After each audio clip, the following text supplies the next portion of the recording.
구급차를 막아 환자를 숨지게 한 사건의 당사자인 택시기사가 자신을 끌어내리고 밀쳤다면서 구급차 운전기사를 폭행죄로 고소한 사실이 밝혀졌습니다. 반면 구급차 운전기사는 피할 수 있었던 사고를 택시기사가 의도적으로 냈다고 주장하고 있습니다. 해당 기사가 입사 3주 차인 30세 초보기사였다는 사실 등 새롭게 나온 사실들을 사건 단장에서 알아봅니다. 네, 어제 이어서 이 구급차를 막아선 택시기사 얘기해 보겠습니다. 당시 이 사망한 응급 환자의 유가족들도 몰랐던 택시기사의 신원이 밝혀졌네요. 그렇습니다. 이 사건 관련해서 계속해서 그 관심들이 더 높아지는 것으로 보여요. 이 택시 기사의 이제 어떤 신원이 알려지고 있는데 5월 15일에 택시 회사에 입사한 초보 택시 기사였다고 합니다. 그러니까 나이도 30살밖에 되지 않는 30대 초반에 이 택시 기사니까 택시 기사 된 지 3주 된 거죠. 5월 중순에 입사를 네. 했으니까요. 그러니까 5월 15일에 입사를 했는데 6월 8일에 사고가 있었던 것이고요. 그리고 사고가 나고 한 2주가 지난 6월 22일에 그 회사를 또 퇴사한 것으로 알려지고 있습니다. 그러니까 해당 택시 회사에 입사한 지 한 달 조금 지난 37일 만에 퇴사를 한 것이죠. 그러니까 사고 뒤에 이제 회사를 떠나기로 택시기사 최모 씨가 선택을 했는데 이유는 뭔가요? 일단은 퇴직선은 건강상의 이유였다고 합니다. 그리고 아까 말씀하셨던 것처럼 지금 굉장히 젊은 나이에 뭐 초보 택시 기사 이런 얘기를 하는데 일단 택시회사 관계자 얘기로는 그 전에 버스 기사를 오래 하고 무사고 사고 경력이 있어서 그걸 믿고 채용을 했다고 하고요. 회사 측은 이런 사고에 연루됐다고 상상도 하지 못했다고 합니다. 일단 요즘에 건강상의 사유로 퇴사한다 그러면 뭐가 딱 떠오르나요? 코로나19. 네, 그래서 혹시라도 코로나19 감염됐나 아니면 뭐 다른 이유가 있겠지 이렇게 생각을 했다고 하는데 지금 일단은 뭐 이 지금 기사에게 꾸준하게 이제 회사에서 연락을 하는데 지금 연락을 전혀 받지 않고 있는 상황이고요. 진짜 건강상의 이유인지 아닌지는 정확하지 않다고 합니다. 네. 사고가 일어난 뒤 2주 만에 연락이 끊기고 그리고 회사를 떠난 이 택시기사 최모 씨는 어떤 생각을 한 걸까요? 인간은 큰 상황이 닥치게 되면 그것을 피하고 싶은 이제 우리가 보면 소나기도 피해 보고자 하는 마음이죠. 사실 근데 그걸 피할 수 있는 상황은 아니라는 걸 본인도 알지만은 일단은 자신의 어떤 회피하고자 하는 심리가 가장 강했을 것이고 그를 통해서 무엇인가 다른 어떤 방법을 모색하려고 했을 텐데 사실은 너무 늦은 상황이 되는 거죠. 이것은 적절하지 않지만 인간의 심리상에서는 회피 심리가 가장 강한 것 같습니다. 네. 이 택시기사 최모 씨의 얘기, 그가 했던 이야기가 많은 사람들에게 비난을 받고 있는데 이걸 우리나라 사람들 특유의 반어법이다라고 해석하는 의견이 있어요. 일단 가장 논란이 되고 국민청원이 50만이 넘어가게 된 이유가 구급차를 가로막고 문을 열고 저 환자가 죽으면 내가 책임지겠다 이런 표현을 썼죠. 그래서 이건 미필 조건의 살인죄다라고 대부분의 네티즌들과 국민들이 막 주장을 한 건데 이제 우리가 이제 엄격하게 고의를 판단하러 가서 보면 이런 거죠. 이 사람이 정말 이 환자 너무 위급하고 이거는 내가 비켜줘야겠구나 생각했다면 그런 말을 했을까요?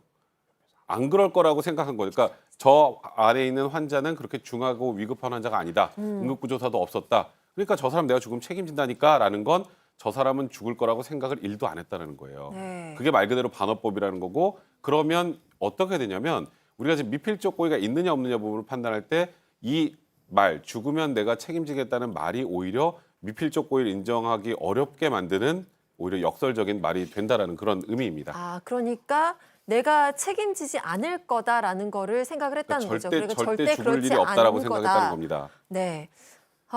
그래서 이 택시기사에게 어떤 혐의를 적용해야 되는가도 지금 여러 이야기들이 나오고 있는데 일부에서는 업무 방해 혐의 외에도 강요 또 폭행 혐의를 적용해야 한다라고 주장을 하고 있어요. 네, 이게 상황이 워낙 안타깝다 보니까 적용할 수 있는 그 모든 가능성을 좀 열어놓고 생각을 하고 있는 것 같아요. 일단은 업무방해 혐의로 지금 입건해서 수사를 받고 있는 상황인데 그 외에도 강요죄라는 이제 폭행 혐의까지도 생각을 해봐야 된다라는 이제 의견이 있습니다. 그 말의 이제 요지는 사실 업무방해죄와 그리고 강요죄 같은 경우에는 법정형이 5년 이하이기 때문에 사실은 동일하게 보이지만 강요죄 혐의가 적용되면 이 피해자가 이제 유족이 될 것이기 때문에 유족과 뭐 합의도 이르지 않은 점 그리고 행위 자체가 비난 가능성이 큰 점 이런 점들을 고려하면 실제 법정형이 이렇게 정해져 있을 때 훨씬 더 높게 선고가 가능하지 않을까라는 좀 기대를 걸어볼 수 있다라는 의미로 이제 해석이 되고요.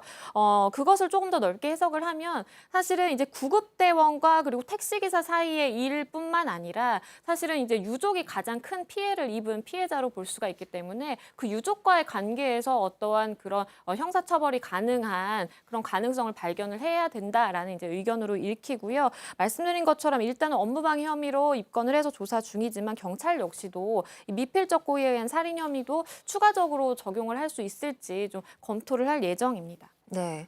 지금 이 최모 씨는 오히려 구급대원을 폭행죄로 고소를 한 상황이잖아요. 그러니까 뭐 택시기사 이 최모 씨는 본인을 끌어내리려고 뭐 밀쳤다 뭐 이런 취지로 이제 구급대원을 폭행죄로 고소를 한 건데 지금 뭐 일단은 뭐 정확하게 밀치는 상황이 있었는지 없는지는 저희가 좀 정확하게 확인이 좀 어려운 상황이고요. 실제로 그게 있었다고 전제를 하면 과연 이 상황이 정당방위 상황이 되는지를 체크를 해봐야 될 것 같습니다. 그러니까 사실 무언가 급박한 상황이 됐다고 해서 누군가를 밀치고 때리면 그것도 폭행죄가 되는 경우가 많고 우리가 이제 사건 반장에서도 여러 번 말씀드렸지만 정당방위 인정 범위가 굉장히 좁기 네. 때문에 이 부분도 어쨌건 쌍방폭행이나 이런 부분이라면 이것도 역시 어쩔 수 없이 수사를 진행할 수밖에 없는 상황이 될 것 같고요. 일단 이 구급 대원 입장에서는 무언가 이 구급차를 운전하는 분은 고의로 추돌한 것 같다라는 그런 의심을 하고 있다고 합니다. 이 택시가 분명히 끼어들 때 속도를 줄이다 갑자기 벼랑간 달려들어서 추돌을 했다고 하는데 이 부분도 아마 이제 나중에 수사기관에서 수사가 진행이 되지 않을까 싶습니다. 네. 저희가 어제부터 시작해서 오늘까지 이 사건의 상황 그리고 이 피해를 입은 유족들의 이야기 그리고 구급대원의 이야기까지 해서 지금 이 사건을 보고 있는데 저희가 어제 살짝 언급하기도 했었습니다. 이 사설 구급차들의 실태도 지금 화두가 되고 있어요. 사실 이번 건에 있어서는 택시 기사의 행동에 많은 사람들이 공분을 하고 있지만 그 전에 이 사설 구급차라는 단어가 이런 방송 프로그램에 나올 때는 대부분 사설 구급차가 불법 행위를 했을 경우들이 많았어요. 네. 그러니까 2013년부터 15년까지 3년간의 통계를 보면 이 사설 구급차가 불법 행동을 했던 것들 9천여 건이 됩니다. 그러니까 매해 3천 건 정도의 이 불법 행위들이 적발이 되고 있다는 것인데 네. 뭐 다양한 일들이 있었죠. 응급 환자 없는데 경광등 들고 다니다가 이제 불법 뭐 난폭 운전하는 사례들도 많았었고 연말에 그 각 방송사들마다 시상식 있을 때요 연예인들 태워서 다니는 일종의 그 뭐 총알 택시 같은 역할을 했던 적도 방송을 통해서 공개된 적이 있었습니다. 이런 내용들을 보면 이번 사고 그 이후에 그 왜 택시 기사가 했던 말이 있잖아요. 뭐 누가 사설 구급차 안 해본 줄 알아. 뭐 이런 얘기를 했다고 하는데 여기에 대한 불신이 굉장히 깊게 깔려 있었다라는 겁니다. 그리고 관련 업계에 있는 사람들 이런 일들이 있을 수도 있었을 것 같다라는 얘기들이 나올 정도로 그동안 좀 불법적인 행위들이 많았다는 것인데 이만큼 관리가 안 되고 또 어떤 나쁜 일이 있었을 때 처벌조차 제대로 잘 안 된다는 거예요. 그러니까 뭐 짝퉁 구급차 얘기들 나오는 게 뭐냐면 이게 응급 구조사가 함께 타고 있어야지 긴급 자동차로서의 그 역할을 하게 되는 것인데 그런 사람 없이 다니는 짝퉁 구급차들도 뭐 계속해서 있었다는 것이죠. 그러니까 민간에서 운영되다 보니까 관리 자체가 미흡한 상황이고 어떤 뭐 불법적인 행위가 있었을 때 처벌 또한 잘 안 되고 있는 겁니다. 여기서 이제 뭐 정부의 어떤 비용이 들어가서 관리의 영역으로 데리고 들어와야 된다라는 목소리들이 많은데 그러다 보니까 건강보험 체계에 편입시키는 것도 뭐 생각해봐야 된다라는 목소리까지 나오거든요. 뭐 여러 전문가 집단들 그리고 어떤 사회적 논의를 통해서 이 사설 구급차에 대한 어떤 안전망 구축할 필요가 있어 보입니다.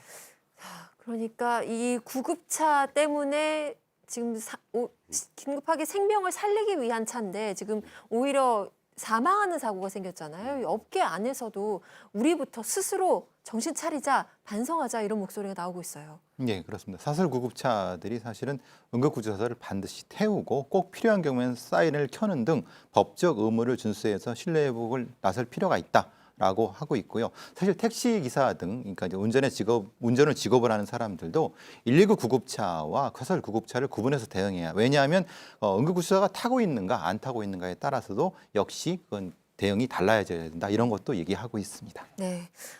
사건의 수사 진행 상황과 함께 이 사설 구급차의 실태도 개선이 좀 시급해 보인다는 점을 알 수 있었습니다.